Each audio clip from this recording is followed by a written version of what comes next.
dia a você que nos acompanha sempre na telinha da SIC TV, começando o nosso programa, o Viver Bem, que fala de saúde, de qualidade de vida, de bem-estar e que tem buscado trazer novas informações sempre a respeito do novo coronavírus.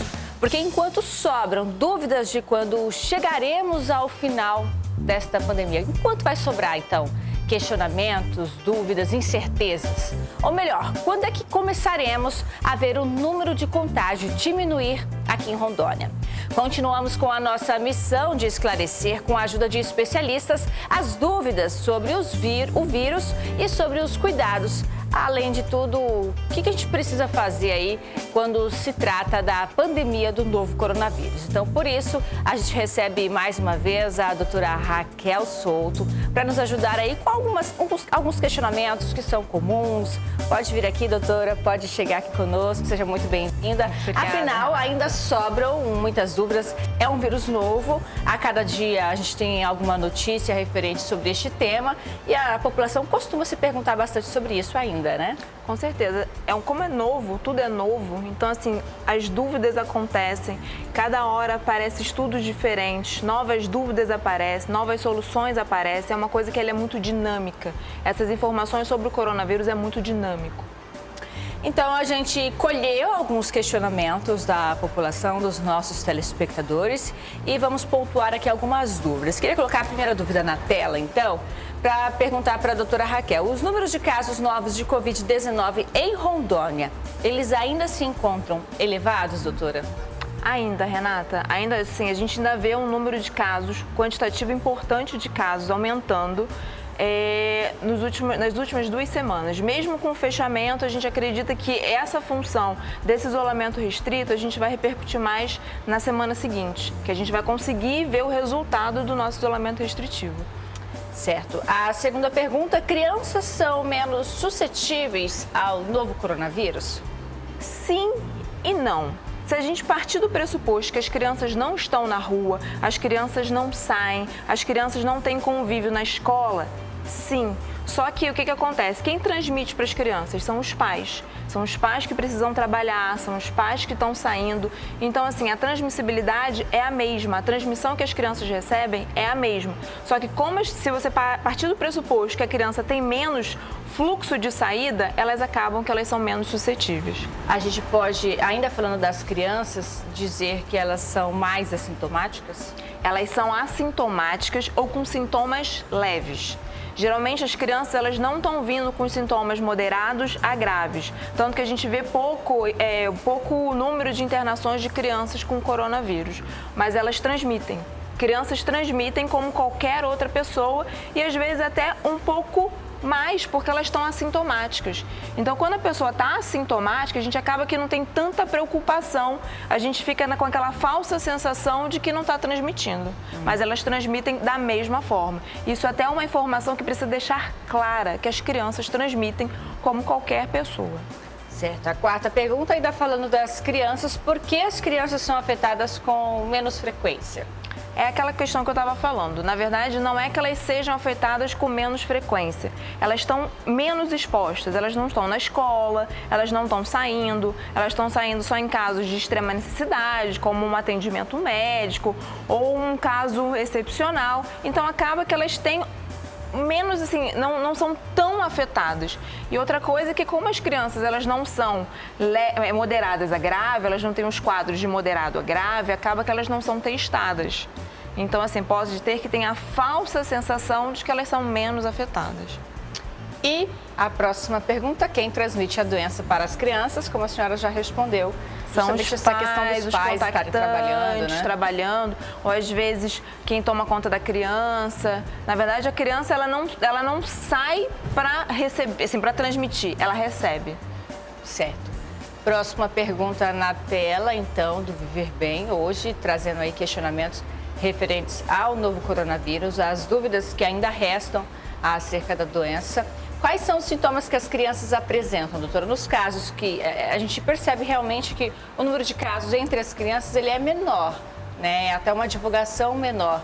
E quais os sintomas que elas costumam apresentar? Os sintomas que as crianças costumam apresentar são os sintomas leves. Coriza, febre, às vezes elas podem vir com sintomas gastrointestinais, que é diarreia. Tem alguns quadros que a gente já viu com afecções de pele, com lesões de pele. Então, assim, são poucas as crianças que estão indo a moderado a grave. Então, assim, 80 a 90% das crianças são sintomas leves, sintomas gripais. Às vezes com dor de ouvido, isso pode acontecer. Então, é como se fosse uma gripe, como se fosse sinais de sintomas de um resfriado comum.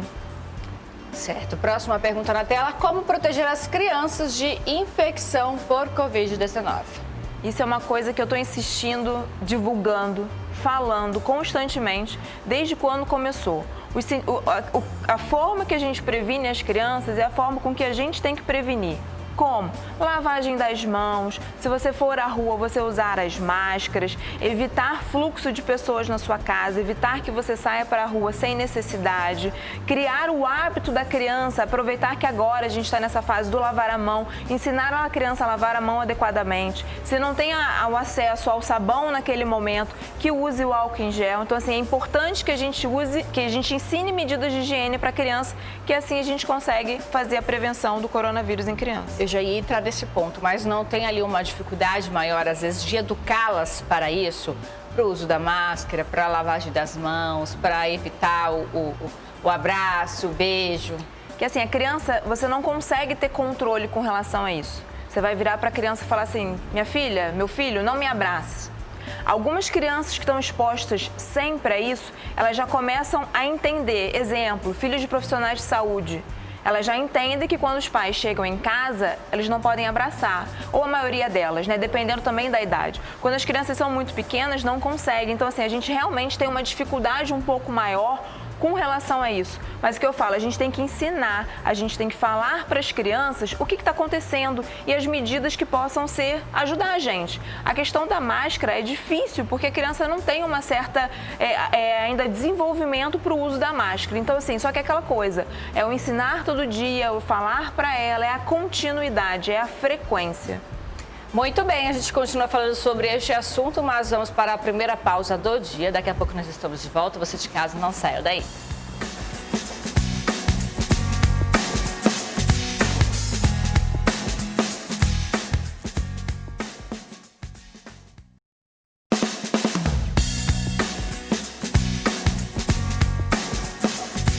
Já estamos de volta com o nosso programa hoje, trazendo alguns questionamentos que ainda restam acerca do novo coronavírus. A doutora Raquel Souto está nos ajudando a trazer aí, então, esclarecimentos para você de casa que nos acompanha sempre na tela da SIC TV. Então, seguindo com os nossos questionamentos, doutora, crianças saudáveis podem sair de dentro de casa? A gente tem que evitar ao máximo que isso aconteça. Por quê? Por mais que as crianças apresentem sintomas leves, elas são transmissoras. Então, o que acontece? Você leva a criança, ou por às vezes para uma área comum, num prédio, ou às vezes no parquinho, e ela traz para dentro de casa junto com você. Então, por mais que as crianças sejam saudáveis, não tenham nenhum fator de risco, não tenham nenhum comprometimento cardiológico, não devem sair ou o mínimo possível. Eu sei que é difícil às vezes deixar uma criança em casa, até tipo apartamento, tá difícil para eles como tá difícil pra gente também. Mas eu acho que assim, a gente tem que realmente aquela coisa do ensinar, do redescobrir o momento, né, e deixar eles mais em casa. Certo. Próxima pergunta, então, aqui no nosso Viver Bem. Quais os cuidados que a família deve ter com pequenos infectados pelo coronavírus? Então, se tivermos uma criança infectada em casa, o que fazer, doutora? As crianças, vamos supor, se eu tenho uma criança infectada em casa, com certeza, ou a probabilidade gigantesca da casa inteira estar infectada. Então, assim, não adianta o isolar a criança, é fazer as mesmas medidas que a gente faz para os adultos. Lavagem das mãos, sintomáticos, se precisar, se tiver algum sintoma leve, não tem nenhuma diferença com relação a um adulto, né? A única questão é que se a criança está positiva, muito provável a casa está positiva. Então, assim, não tem nenhuma diferença. É continuar o que está fazendo para as pessoas da casa. Porque a criança não é independente, e a criança o contato com o pai, com a mãe vai continuar. E assim, eu não consigo isolar a criança num lugar porque ela não tem autonomia para se alimentar, para tomar banho, para nada. Então, assim, ela precisa do pai e da mãe. Certo. Próxima pergunta na tela do nosso programa. As crianças devem ser afastadas dos avós? Então, isso é delicado, né? Assim, isso é uma coisa que a gente pede e instrui muito.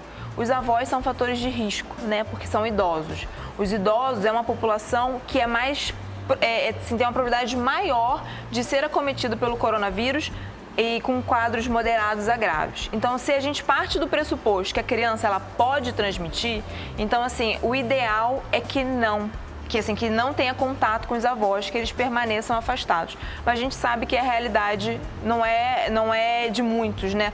Mas, assim, se você tem essa possibilidade, que você faça. Certo. Mais uma pergunta na tela, então, do Viver Bem. O novo coronavírus apresenta risco para um bebê em gestação, doutora? Então, a gente hoje, como é um vírus muito novo, a gente acaba que não sabe a evolução, não sabe as consequências, a gente não sabe ainda, a gente não tem estudos ainda viáveis e seguros que, sim, já falem as coisas certas. Então, hoje, a questão do risco de transmissão da mãe para o bebê não existe.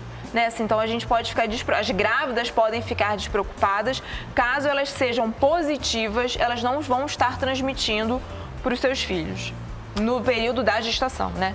Certo. Mais uma pergunta, então, mais um esclarecimento. Mães positivas para o Covid-19 podem amamentar? Curiosa essa.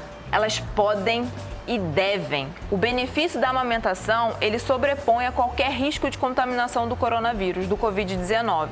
Então, só que tem algumas mães que ficam mais com medo, pode usar uma máscara ou pode retirar seu leite, mas assim, é importantíssimo que a amamentação nesse período continue ainda sem intercorrência nenhuma. É importante que amamente. Mas há algum estudo que aponte se o leite pode estar infectado ou não? Na verdade, hoje a gente não fala nada. Assim, na verdade, não tem nada palpável, nada seguro que não transmita. Mas hoje a transmissão não existe. Então, por isso que assim, o benefício de você continuar amamentando é maior do que você isolar seu filho nessa idade. Sobrepõe essa dúvida. Sobrepõe. Certo. Mais um questionamento na tela do Viver Bem. Crianças, elas podem usar máscara, doutora?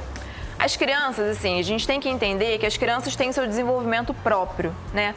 O ideal é que as crianças acima de 2 anos, elas usem a máscara, mas isso se elas têm essa autonomia do colocar e do tirar. Se elas não têm essa autonomia, então elas não devem usar por conta do risco de asfixia. Então as crianças elas podem se sufocar com o uso da máscara. Então crianças acima de 2 anos que elas devem usar a máscara, isso se elas conseguem usar. Se elas têm a autonomia de tirar e colocar. Se não tem essa autonomia, não é para usar. O protetor facial pode ser uma alternativa? O protetor facial pode ser uma alternativa, mas assim, mesmo sendo uma alternativa, ele precisa ser sob supervisão. Porque o protetor facial, ele não faz aquela questão da asfixia, ele cai. Então não tem tanto problema. Mas é uma opção, até para questão de bebê, tem várias pessoas fazendo, adaptando para os bebês. Então assim, é uma alternativa. Mas a máscara é acima de 2 anos. Mais uma pergunta, então. Crianças podem fazer uso do álcool em gel? Crianças podem fazer uso do álcool em gel, sim, só que tem que ser sob supervisão. Por quê? As crianças, elas levam a mão à boca.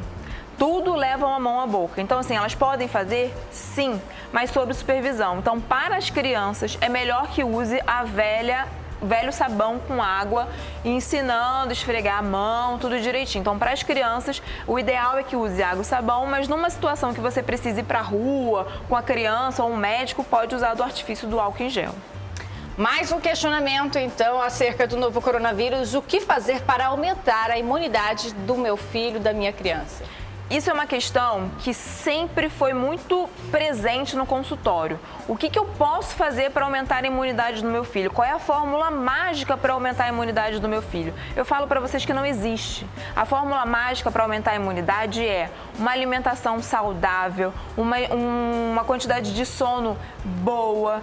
Hoje a gente não consegue fazer com que as crianças tenham contato com a natureza da mesma forma como elas tinham. Mas assim, criar uma hortinha em casa, fazer esse convívio, são hábitos que levam ao aumento da imunidade das crianças. Não tem nenhuma fórmula mágica que faça com que aumente a imunidade das crianças. Certo, a gente continua respondendo essas perguntas e outras depois do intervalo, que é bem breve. Você de casa, não saia daí.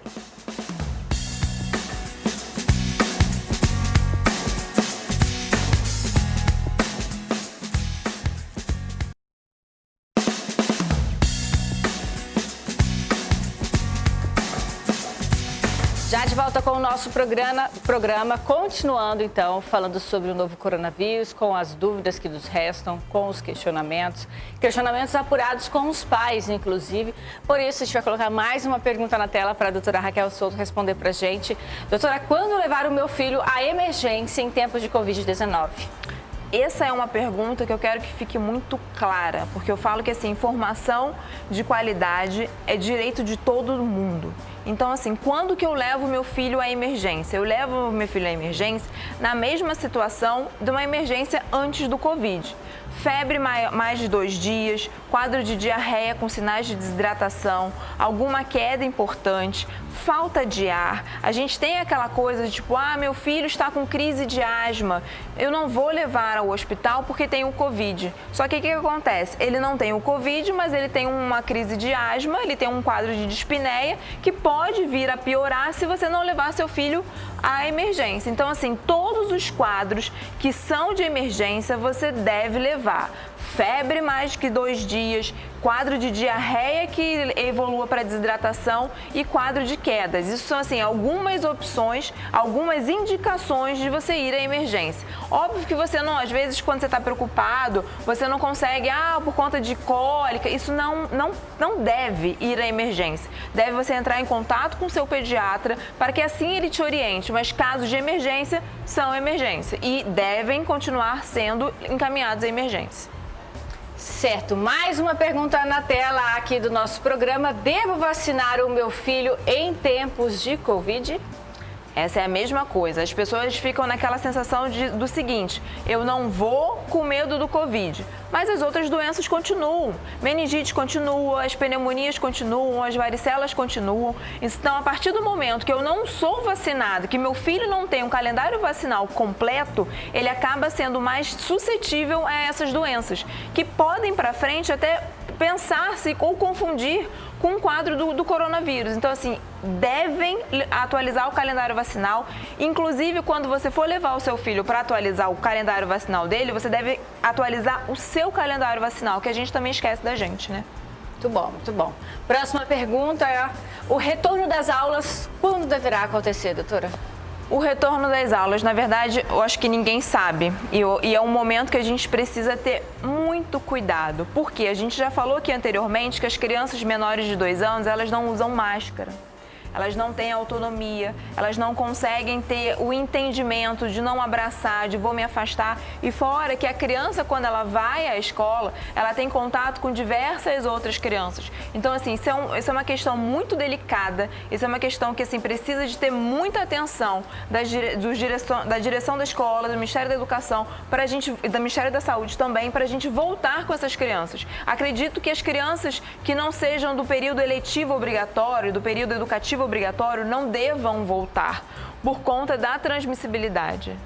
Certo. Próxima pergunta na tela do nosso programa. O retorno às escolas podem ocasionar o aumento de doenças virais de um modo geral, doutora? Com certeza. Isso é uma até das preocupações anteriores do retorno das aulas. Que a gente, geralmente fevereiro, março, quando é o retorno das aulas, a gente vê todas as catapora, quadro viral, gripe. Então, assim, por que disso? Você coloca muitas crianças em contato. Ali naquela criança tem contato de outras pessoas. Então, assim, acontece sim ao aumento das doenças virais. Isso é uma coisa que é uma realidade que pode acontecer e é uma preocupação.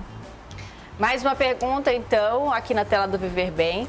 Devo repor as vitaminas como forma de prevenção do coronavírus? Isso virou uma moda, né? Da questão da vitamina D, da questão do ferro. Eu falo o seguinte, as vitaminas, elas são usadas sim, mas não para a prevenção propriamente do coronavírus. Tem protocolos da Sociedade Brasileira de Pediatria que devem repor a vitamina D, que devem fazer reposição do ferro, não devem fazer nada de diferente no momento atual do Covid-19. É para continuar da mesma forma como era antes. A reposição da vitamina D, a reposição do ferro, contactar seu pediatra e assim a gente caminha.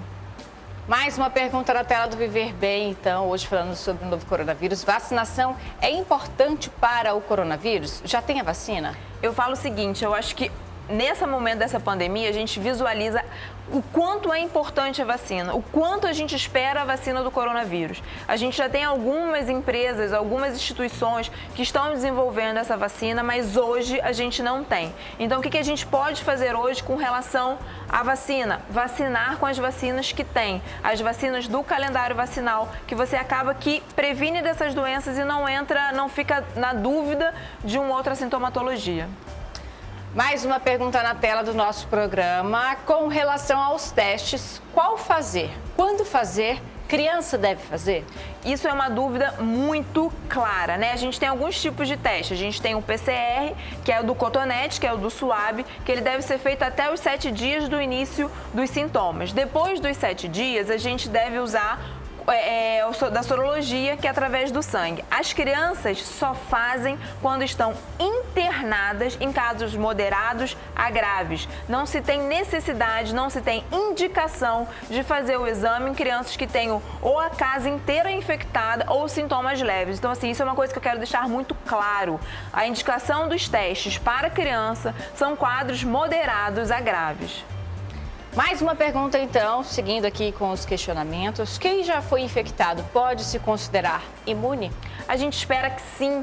A gente espera muito que sim. A gente espera que o Covid-19 tenha o mesmo padrão das outras doenças, que quando é o primeiro momento que a gente é entrado em contato, a gente fica imune. Só que hoje a gente não tem certeza disso. Muito bem, eu quero agradecer a doutora Raquel mais uma vez. Eu que agradeço, Renata. Inclusive deixar aqui o Instagram da doutora, né, para quem quiser acompanhar. Doutora Raquel Souto. Lá no Instagram, e eu tô com o canal também no Telegram e também tem um site para consulta online. Para você tirar suas dúvidas, para você ficar bem informado sobre alguns temas, a doutora sempre trazendo debates interessantíssimos para as redes sociais dela. Agradecer também a Celibras por mais uma vez colaborar aí com a disseminação da informação, principalmente em meio a uma pandemia como essa, e agradecer a você de casa mais uma vez pela companhia. Sábado que vem nós estamos de volta. A você um ótimo final de semana. Até lá, gente. Tchau. Põe, doutora.